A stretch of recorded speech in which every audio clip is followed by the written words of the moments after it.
පූර්ණිගේ යළි පැමිණීමත් එක්ක මාස 6ක් ගෙවිලා පෙන්වන දර්ශනවල ආර්යමන් කාමරයේ ඇතුලේ සරාගී කාන්තාවක් එක්ක නොහොබිනා විදියට හැසිරෙන්න යද්දී ඒ කාන්තාවගේ ඇස් රතු කරමින් ඇයගේ සැමියා එතනට එනවා. ඔන්න ඉතින් ආර්යමන් එක්ක හෝටල් කාමරයේ සරාගී විදියට හැසිරුණු කාන්තාවගේ සැමියා මනෝහර්ගේ අතටම ඔවුන් දෙදෙනාව හවු වෙනවා. මනෝහර්ව දැකලා බිරිඳගේ ඇස් උඩ යනවා. නොහිතපු විදිහට කාමරයේ හිටපු ආර්යමන්ව දැකලා මනෝහර් පුදුමයට පත් වෙනවා. මනෝහර් කියන්නේ ආර්යමන්ගේ ඔෆිස් එකේ කාලයක් ඉඳන් වැඩ කරන සේවකයෙක්. බිරිඳ ළඟට දුවන් යන මනෝහර් ආවේගයෙන් බිරිඳට කියනවා මං කවදාවත් හිතුවේ නැහැ ඔයා මට මේ වගේ දෙයක් කරයි කියලා. ආර්යමන් ගානක්වත් නැතුව වයින් වීදුරුව බොන ගමන් ඉන්නේ. එතකොට බිරිඳ කියනවා මනෝහර් මං දිවුරනවා. මං කිසිම වැරද්දක් කළේ නැහැ. මං මෙතනට ආවේ තනියම කියලා. කට වහපන් කියලා බිරිඳව තල්ලු කරලා මනෝහර් ආර්යමන් ළඟට ගිහින් ආර්යමන්ගේ කොලරකින් අල්ලගෙන ආවේගයෙන් ආර්යමන්ට කියනවා සර් ඔයා කොහොමද මට මෙහෙම දෙයක් කළේ? ඇය මගේ බිරිඳ. මම මෙහෙම දෙයක් සර්ගෙන් බලාපොරොත්තු වුණේ නැහැ. නමුත් ඔබ මට මෙහෙම දෙයක් කළා. මං දැම්ම මේ රස්සාවෙන් අස් වෙනවා කියලා මනෝහර් කේන්තියෙන්ම එතනින් පිට වෙලා යනවා. මනෝහර් මං කියන දේ අහන්න කියමින් බිරිඳ මනෝහර්ගේ පස්සෙන් දුවගෙන යනවා. ඊට පස්සේ එතනට එන ආර්යමන්ගේ මල්ලි ආර්යමන්ගෙන් අහනවා අයියේ මෙතන මොකක්ද සිද්ධ වුනේ? ඔයා මොකක්ද කළේ කියලා. කිසිම දෙයක් ගණන් ගන්න නැතුව ඩ්‍රින්ක් එකක් ගන්න ගමන් ඉන්න ආර්යමන් මල්ලිගෙන් අහනවා ඇයි මොකක් හරි සිද්ධ වුණාද කියලා. මල්ලි ආර්යමන්ට කියනවා මෙතන ඔයාගේ අතේ වරදක් නැත්නම් ඔයාට මනෝහර්ගේ චෝදනාව ප්‍රතික්ෂේප කරන්න තිබුණා. මොකටද මේ වගේ නාඩකමක් කළේ? ඩ්‍රින්ක් එකක් ගන්න ගමන් ආර්යමන් මොකොත් නොවන ගානට මල්ලිගෙන් අහනවා ඇයි මම මොකක්ද කළේ කියලා. එතකොට මල්ලි කියනවා ඇත්තද අයියේ? මන් දන්නවා ඔයා මොකක්ද කළේ කියලා. ඔයා මේ කාමරේ මනෝහර්ගේ බිරිඳ එක්ක හිටියා. ඔයා මට කිව්වා මනෝහර්ව මේ කාමරයට එවන්න කියලා ඔයා එයාගේ බිරිඳත් එක්ක ඉද්දි ඔයාව අතටම අල්ලගන්න. මන් දන්නවා ඔයා ගැහැණුන්ට කොච්චර වෛර කරනවද කියලා. ඇත්ත කියන්න අයියේ. මන් දන්නවා ඔයා මෙතනට ආවේ මනෝහර්ගේ බිරිඳට කැමැත්තෙන් නෙවෙයි. මනෝහර් තමයි ඔයාගේ ඔෆිස් එකේ ඔයාගේ ප්‍රියතම සේවකයා. ඇයි ඔයා ඔහුට එහෙම දෙයක් කළේ? දැන් ඔහු රස්සාවෙනුත් අයින් වුණා. මනෝහර් ඔහුගේ බිරිඳවත් අතහැරලා දායි. මම පිළිගන්නවා මනෝහර්ගේ බිරිඳ ඔයාව දැලේ දාගන්න උත්සාහ කළා. නමුත් ඔයාට එයාව පහසුවෙන්ම ප්‍රතික්ෂේප කරලා දාන්න තිබුණා. නිහඬව හිටපු ආර්යමන් කියනවා මං අද මනෝහර්ගේ බිරිඳට බැහැ කිව්වනම් හෙට එයා වෙන කෙනෙක් එක්ක යයි. ඒකයි ඒ වගේ ගෑනුන්ගේ තියෙන ප්‍රශ්නේ. මනෝහර් බිරිඳව ප්‍රතික්ෂේප කළාට කමක් නැහැ. මනෝහර් අද මාත් එක්ක වැඩ නොකලට හෙට ආයෙත් ඔහු මාව හොයාගෙන ඇවිත් මාත් එක්ක වැඩ කළයි. මම මනෝහර්ගේ කසාදය කැඩුවේ නැහැ. මං කලේ මනෝහර්ගේ කසාදය කැඩෙන එක වළක්වන එක. අද මනෝහර්ගේ බිරිඳගේ ඇත්ත එළියුනේ නැත්නම් ඇයි හෙට ඉඳන් දිගටම මනෝහර්ව රවට්ටමින් ඉඳී. එහෙම වුණානම් මනෝහර්ගේ කසාදය කොහොමත් කැඩෙනවා කියලා ආර්යමන් එතනින් පිට වෙලා යනවා. ඔන්න ඉතින් ඊට පස්සේ ආර්යමන්ගේ ගෙදර අය පර්ණීත්ගේ දුව පින්කිගේ වෙඩින් එකට සූදානම් වෙන දර්ශනයක් අපිට පෙන්නනවා. පම්මි සූරි කියනවා මාස 6කට කලින් අපි බොරු වෙඩින් එකක් වෙනුවෙන් රංගපෑමක් කළා. ඔන්න මේ පාර නම් ඇත්තටම මේ ගෙදර විවාහයක් සිද්ධ වෙන්න යන්නේ කියලා. එතකොට පර්ණීත්ගේ බිරිඳ කියනවා මන් දන්නේ නැහැ අර කෙල්ලෝ ටික කාටවත් ආරාධනා නොකර කොහොමනම් වෙඩින් එක ගන්න කැමති වුණාද කියලා. මේ වෙඩින් එකේ නම් එක හොඳ දෙයක් තියෙනවා. අපිට ඕන විදිහට ආරාධිත අමුත්තන්ට ආරාධනා කරන්න පුළුවන් කියලා. පරිණීත්ගේ බිරිඳ කියනවා ඉන්දියානු සම්ප්‍රදායික වෙඩින් වලට මම පොඩ්ඩක්වත් කැමති නැහැ. ඒත් මම මොනව කරන්නද? ඉන්දියාවේ ඉන්න තාක්කල් මටත් මෙහි සම්ප්‍රදායට හැඩ ගැහෙන්න වෙලා තියෙන්නේ. මේ වෙලාවේ කරන් බිරිඳට කෑමක් කවමින් ඉන්නේ. ඒක දකින පම්මි පරිණීත්ගේ බිරිඳට කියනවා ඔයාට ඔයාගේ සුරූපි ලේලි ගැන ආයේ එකම දේ කියවන්න ඕනි වෙන්නේ නැහැ. අර බලන්න ඔයාගේ පුතා බිරිඳගේ වහලෙක් බවට පත් වීගෙන එන්නේ කියලා. එතකොට පර්ණීත්ගේ බිරිඳ කියනවා මගේ පුතා බිරිඳගේ වහලෙක් නෙවෙයි. මගේ පුතා අම්මගේ වහලෙක් කියලා. මේ අතරේ පර්ණීත්ගේ දුව රවිෂ්ට කියනවා අයියේ තව ආරාධනා පත්‍ර 1000ක් print කරන්න කියලා. එතකොට රවිෂ් කියනවා ඔයාට පිස්සුද? අපි දැනටමත් කාඩ් 1000ක් print කරලා තියෙන්නේ කියලා. ඒව මට අදාළ නැහැ. තව කාඩ් 2000ක් ප්‍රින්ට් කරන්න එහෙනම් කියලා. පරිණීත්ගේ දුව රිතික්ට කියනවා මට ඔයාගේ වෙඩින් එකේ කළා වගේ හැමදේම ගෙදරට කොටු වෙලා කරන්න ඕනේ නැහැ. ඔයාලා ඒක කළේ වෙඩින් එකකට වඩා රහස් මෙහෙයුමක් කරනවා වගේනේ කියලා. පරිණීත්ගේ දුව එහෙම කියනකොට පරිණීත්ගේ බිරිඳයි රිතික් මොහොනට මොහොන බලා ගන්නවා. මොකද එදා උඩුමහලට යවපු නිසා එදා සිද්ධ වුණ කිසිම දෙයක් පරිණීත්ගේ දුව දන්නේ නැහැ. එතකොට පින්කි නලල් තැලි දෙකක් අරගෙන දෙකෙන් ලස්සන එකක් තෝරලා දෙන්න කියලා ඩ්‍රින්ක් එකක් ගන්න ගමන් ඉන්න ආර්යමන් ළඟට එනවා. ආර්යමන් පින්කිට hina වෙවි කියනවා ඔයාගේ අනාගත සෙමියා තමයි දන්නේ ඔයාට ගැලපෙන්නේ මොකක්ද කියලා. ඒ අතරවාරේ ආර්යමන්ගේ ෆෝන් එකට මැසේජ් එකක් ඇවිත් ආර්යමන් පින්කිට කියනවා විනාඩියක් ඉන්න කියලා. ඒ කියලා ආර්යමන් ෆෝන් එක දිහා බලනවා.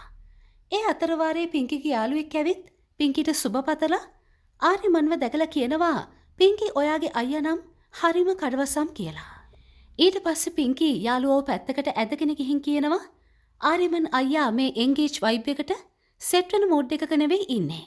ඔහුට තදබල ලෙස හිත රිදීමක් ඇති වුණා ඔහුගේ කලින් සම්බන්ධය නිසා.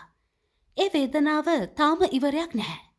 ඔහු තාමත් පරණ පෙම්වතිය දීපු වේදනාව නිසා විඳවනවා. මත් දන්නවා ඔහුට තාමත් ඇයව මතක් වෙනවා කියලා. ඒක ඇහුණ ආර්යමන් වයින් වීදුරුවත් මේසේ උඩින් තියලා කේන්තින් වගේ කියනවා හුඟ කාලයකට කලින් තමයි මං ඇයව අමතක කළේ.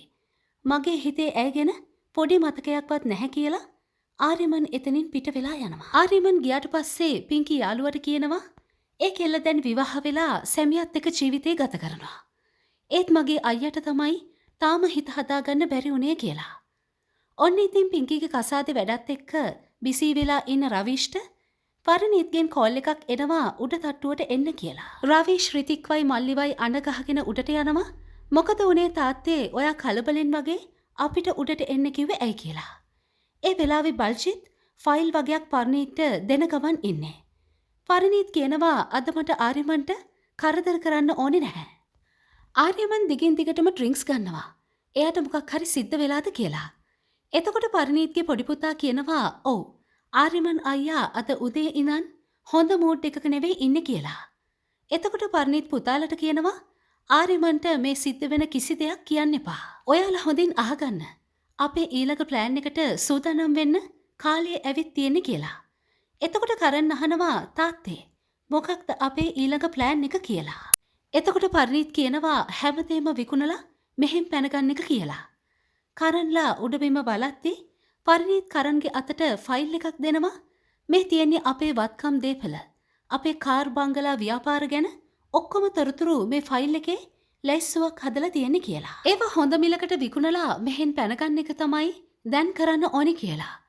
රවිෂ් රිතික් ෆයිල් එක දිහා බලන් ඉද්දී බල්ජිත්ගේ ෆෝන් එකට මැසේජ් එකක් ඇවිත් බල්ජිත් පරිණීට කියනවා අයියේ රිෂාබ් ගබඩා සංකීර්ණයේ ඉන්නේ කියලා අපිට දැම්ම එතනට එන්න කිව්වා කියලා. ඊට පස්සේ පරිණීත් කියනවා වෙඩින් එක අතරමැද ඔහුට හදිස්සියක් වුණාවත්ද කියලා. ඔන්න ඊට පස්සේ මහරෑ වැස්සෙම පරිණීත් බල්ජිත් එක්ක ගබඩා සංකීර්ණයට එනවා. එතනට එන ඇමති රිෂාබ් කියනවා පරිණීත් ඇයි අපිට මේ වෙලාවේ මෙතනට එන්න කිව්වේ?